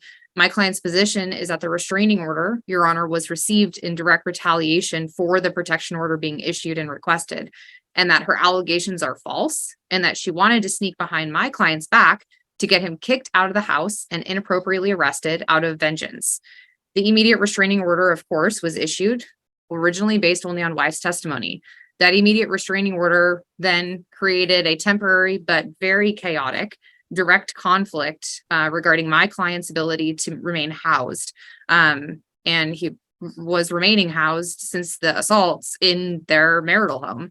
Wife had vacated the home immediately after the assault on my client, and she had been staying elsewhere ever since. She originally apparently went to California, and then some couple weeks ago, she came back to Washington and was staying elsewhere. My client, he does not have the ability to relocate at this time. And the conflict in these orders resulted in my client desperately seeking court clarification on his ability to stay in the home. He didn't have anywhere else to go. Wife was relentless in avoiding service for herself, trying to get my client served first to be arrested to help bolster her position. It just turned into this wild game, and it was very distressful for my client. And the game is over, thank goodness, regarding getting clarification, because we ended up reaching an agreement regarding my client being able to temporarily stay in the home, and then avoiding service. Alternate service was granted on wife for the protection order via email. My client accepted service, and then the agreed order, which also included a day that my client agreed to vacate the home, and wife had access to the home, and she was able to retrieve all of her at least immediate personal property, the party's dog, as well as her ability to document all remaining property for further requests and discussions in this case. As the parties move towards division of their assets, my client does not want to sell the home, and he is requesting that Your Honor reserve that question as a question for trial. It's premature to determine whether or not that's warranted in this case. My client is ultimately, regarding the restraining order specifically, Your Honor, he's requesting that you dismiss the immediate restraining order. He adamantly denies being aggressive with his wife. She, in this particular incident, the one that caused the protection order and then the seeking of the immediate restraining order, my client's position is that she was screaming at him about her opinion that he wasn't helping out around the house. She ended up cornering him in the kitchen and then attacking him by hitting him with a wet washcloth. She confirmed this on record this morning in the protection order. And objection, that is absolutely not true. She did not confirm that. Hitting him with the washcloth, she says it was dry. That does not reflect her testimony this morning. Hold on. So there's an objection raised. I have no knowledge of what happened. The parties were there. So I'll allow a little leeway for the parties to represent their respective views of the testimony. So go ahead, Ms. Rushbanks, and Ms. Petrie, you can supplement. It's stated directly in her declaration for this case, Your Honor, that she agrees that she hit him in the kitchen. That's not disputed. My client provided further evidence to the court and examples of his wife's aggressive and abusive history, which above and beyond this most recent incident, which objectively supports her aggressive tendencies and historical acts, Your Honor. Ultimately, this is a cycle of domestic violence against my client, and it needs to end immediately. And there's absolutely no basis to have an immediate restraining order against my client for her. My client provided the court with her prior arrest records for assaults that he could recall. My client also provided the text messages where his wife is threatening the neighbors. My client testifies that there has been consistent abuse against him, not the other way around, that has occurred in the home, including his wife hitting him, throwing personal property at him, throwing personal property in general, verbally assaulting him, and then most recently cornering him and assaulting him with an object. At the end of the day, Your Honor, she's out of control. The immediate restraining order that she requested was retaliatory and not based on factual evidence. My client also believes that all of the most recent acts of aggression and why this has currently spiked in the last couple of months is due to her being on meth. My client believes and describes her behaviors regarding her methamphetamine use. He talks about her losing large amounts of weight very quickly. He talks about her prior meth dealer hanging around as of late in the last couple of months, that she keeps picking at her face. She has extreme paranoia and swings. She put up cameras inside and outside of the home where she's been watching him. And those were eventually taken down after one of our protection order hearings, and the stalking was discussed. And in addition to that, her drinking has continued. And even though she has previously been to rehab about drinking, and doctors have also informed her to stop drinking. And ultimately, Your Honor, my client's position is that the cause for the recent spike in violence and aggression from his wife is due to in large part to the drugs and alcohol that have been going on. And there's absolutely no evidence other than wife's not credible testimony that my client was aggressive or violent with her at all. In the incident in the kitchen, my client describes that he put his arms up to block her from hitting him, and that she tripped and fell backwards as a result of him doing that. That's what happened. She says that he pushed her, and that's how she fell over. At the end of the day, Your Honor, wife's testimony is not credible in this situation. She has a history of domestic violence, and she has been very aggressive against my client, and my client has never lashed out at her physically or otherwise. And then she filed this last minute declaration from the process server, which my client has not had time to respond to. But of course, I immediately followed up with counsel. My client denies that that's how it went down. I don't know how much Your Honor wants me to get into that, but my client did call the police regarding that. And there was no police report made other than my client's police report. Anyways, so my client denies that that's how that went down with the process server. He absolutely did not try to hit her with his vehicle. He was not escalating his vehicle in her direction, etc. And regarding the temporary orders, Your Honor, let me just see if there's any additional temporary orders issues. It was discussed during the protection order this morning, Your Honor, that wife, when she was recently in the house, had put her gun in front of my client's bedroom door. And so I don't think it's in dispute that she will not be having that firearm at least anytime soon. And so I just want to make that clear, though, as we move forward with these personal property discussions and exchange of personal property. Attorney's fees, Your Honor, my client has incurred almost $20,000 in attorney's fees between this restraining order, the divorce, his protection order, all of his own service issues with wife to date. And he has not had the funds to pay these fees. He's taken out a number of personal loans with the bank, borrowed funds.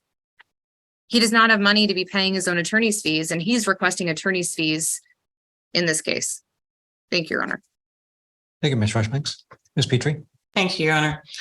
Likewise, my client has also paid about $10,000 so far, and we haven't, and this is our first temporary orders hearing. The majority of that is incurred in our attempts to try to serve him. A couple things, Your Honor, I want to point out and respond directly to counsel. He admitted earlier this morning that he knew she had a pre-planned trip to California and instead is arguing here that that was an effort to avoid service. He admitted that he knew she had a pre-planned trip and that she was going to be going out of town. He didn't bother to tell him. I don't know if he told his counsel that or not, but regardless, that's a false that's a blatant misrepresentation to the court. Counsel also just talks about, oh, she has this arrest history. Well, it's almost 20 years old. She admitted to trying meth back in the 90s once. She does not use drugs. She's been sitting with me here all morning, and she's not once picked at her face, picked at her arms, scratched, fidgeted, anything beyond normal anxiety being in court. When counsel was talking about this incident on August 6th, my client's position is that he followed her into the kitchen. She didn't corner him.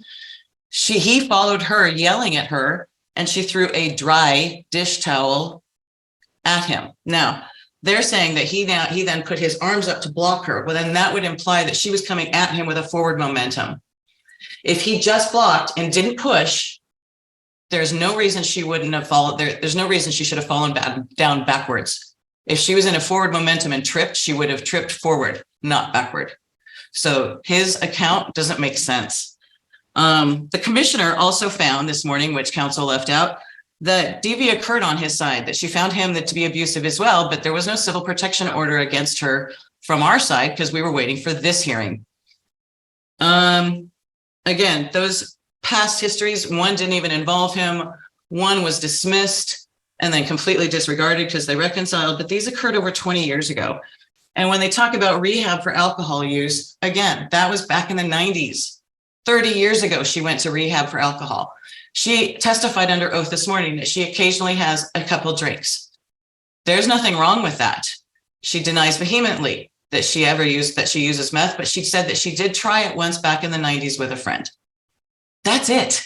There is no other evidence of drug use, of alcohol abuse, whereas he is a daily drinker.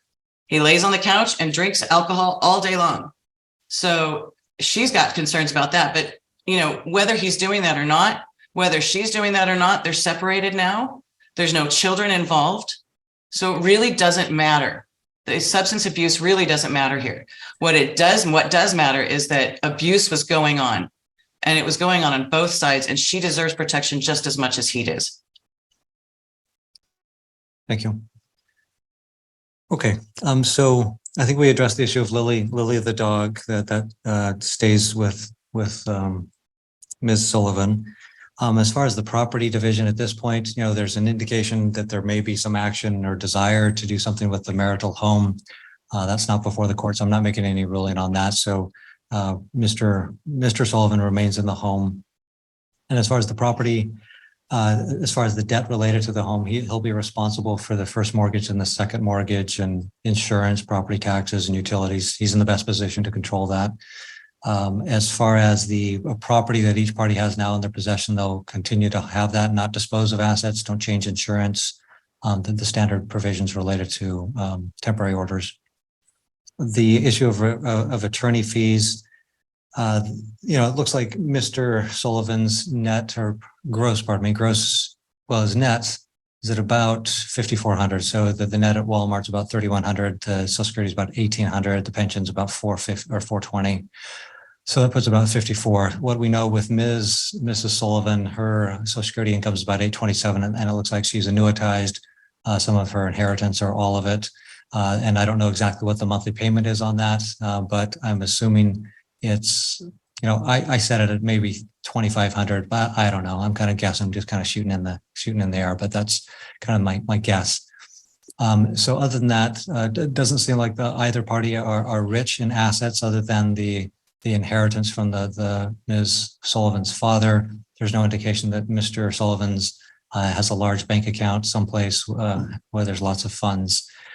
So both are in somewhat of a similar position, although it appears kind of on my ballpark estimate of incomes that Mr. Sullivan probably has a larger monthly income than Mrs. Sullivan does.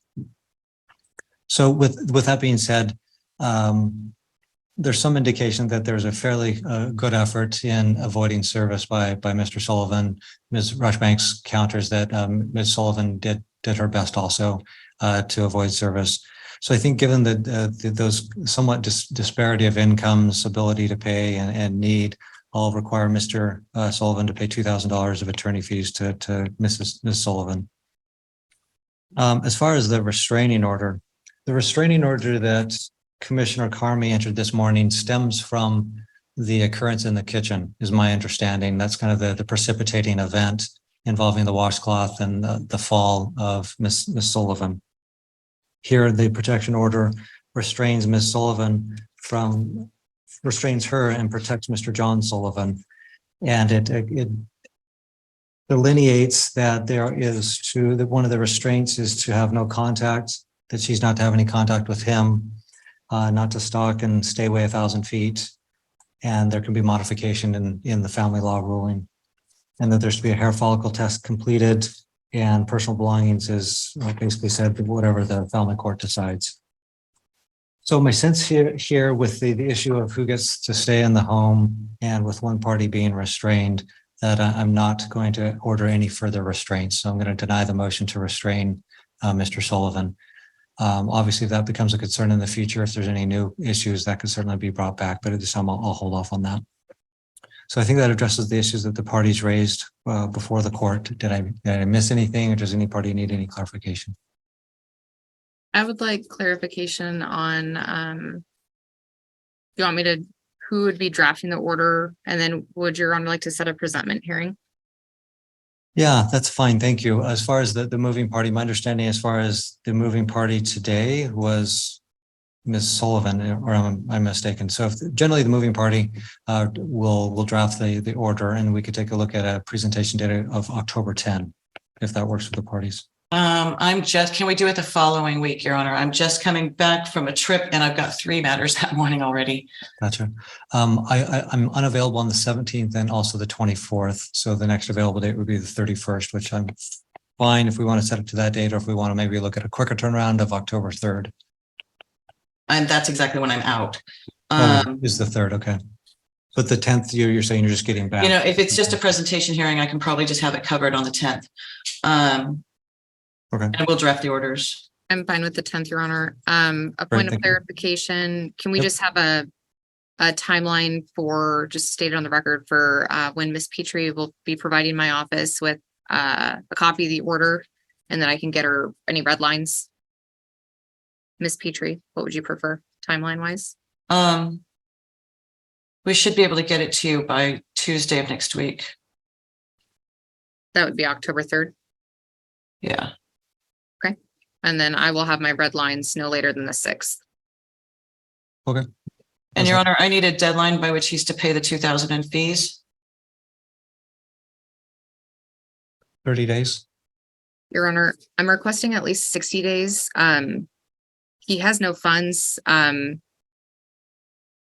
He's been completely cleaned out with regard to this action. It's going to take him a minute to receive those. He lost a bunch of work as a result of this. Because he was hiding. I apologize, Ms. Rushbank. Did you finish your thought? Yeah, I would request at least 60 days, Your Honor. 30 days is just not going to be possible for my client under the current circumstances. He needs a little bit more time to save that. Okay. Ms. Petrie, any comment? Well, it's my understanding that he's already taken out a couple loans. I don't see why he can't continue to do that. He's certainly getting money from somewhere. Okay. So I appreciate the input from the parties. It'll remain 30 days. Any other points of clarification? Yes. What about the guns, Your Honor? The parties have a safe in their home. And is there relief that's requested? Well, it's part of the restraining order, Your Honor. We're really concerned about his having access to guns. Your Honor, there's no restraining order, and their parties keep the guns in the safe at the home, or at least that's where any of the guns except for Miss Sullivan's was kept. Miss Sullivan's was in her room, but now he has that gun because she put it in front of his room. So he can just add that to the safe. And they're not going to be disturbed.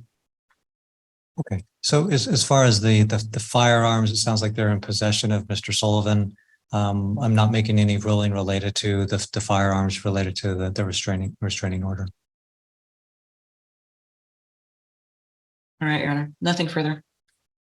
Okay, if there's Ms. Rushbanks, any final items?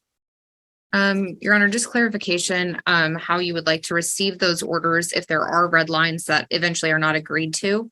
How would you prefer to receive? I like to see that before the docket. So if one of two ways of doing that, one, you can they can be forwarded to me with a carbon copy to the other party, or they can be filed as an objection to the proposed order. So either works fine. Okay. Okay. All right. Okay. With that, I think that concludes the hearing. We'll see everybody on the 10th. Thank you, Your Honor.